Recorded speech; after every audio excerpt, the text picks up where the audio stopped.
This is Odin's Wolf Survival in the sunlit subterranean caverns of Wolfhaven. Today, I have a peasant knife from Svord out of New Zealand.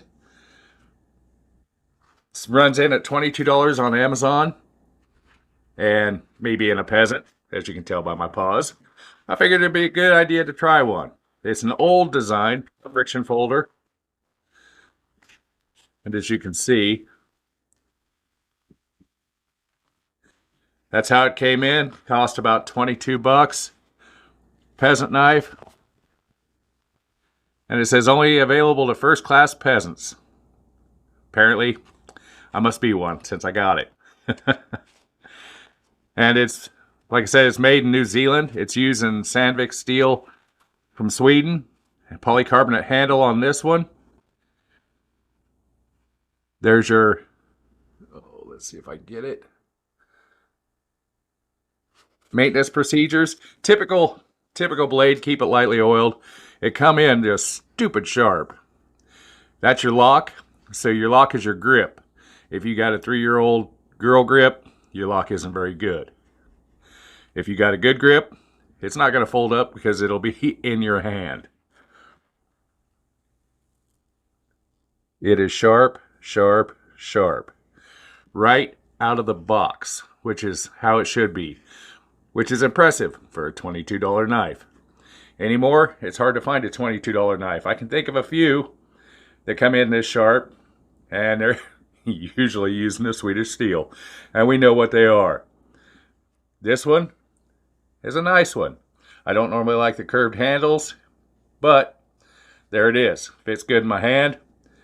This design is hundreds of years old, if not thousands, in a lot of cases. I've got a piece of sandbar stag that I might replace a handle on with this just because. But you can tighten up your friction grip right there to make it open and close as easy as you like. The tip, the bare tip, let's see if we can get it. Sits, there's a brass cross pin here. It just barely sits on that. Not a deal breaker as far as I'm concerned.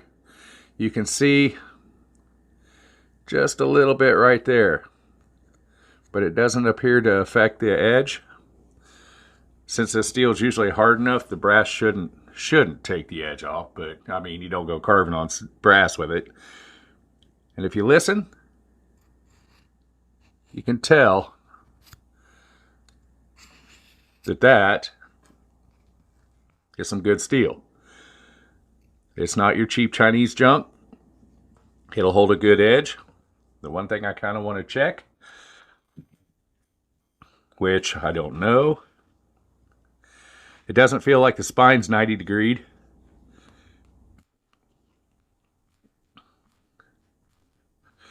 Well, that's good enough. It'll throw some sparks. That's a plus. Yeah, you get up in here, it is 90 degreed. So that is a big bonus. I don't know if they're all like that, but this one is. And the other side of it is you could probably easily enough do that. Jimp the handle, or jimp the grip up here a little bit, just however you want to set it.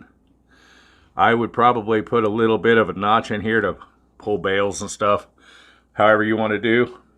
For a $22 knife, it's easily customizable. You could go in and texture up the grip however you want, put your name in it, do whatever. But I think I'm going to put sandbar on there. It took a bit to get on Amazon. It took longer than I thought it should, but coming out of New Zealand and with some of the way things are going anymore, I kind of get it. This is the packaging. And I haven't seen these around in any of our stores around here. I'm in the Great Forest of Kansas, so that doesn't necessarily mean anything. There's a lot missing in this area that you wouldn't believe. So, if you want a good knife for 22 bucks, good Swedish steel, nice design, I think I might get another one. I might go for the next size bigger. It's kind of interesting. And it is stupid sharp. So, I always like it when I see something that sharp out of the box. Tells me that their product, they put some effort in it. and it's not a POS. There's so many POSs hitting the market, and some of them are getting kind of expensive.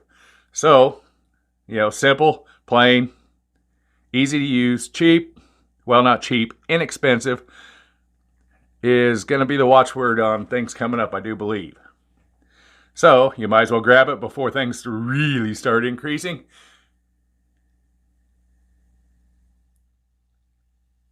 If you like this video, like, subscribe, and share. Helps me out with YouTube. YouTube's been being kind of a butt lately.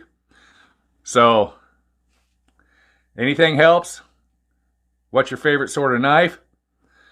And have a glorious day.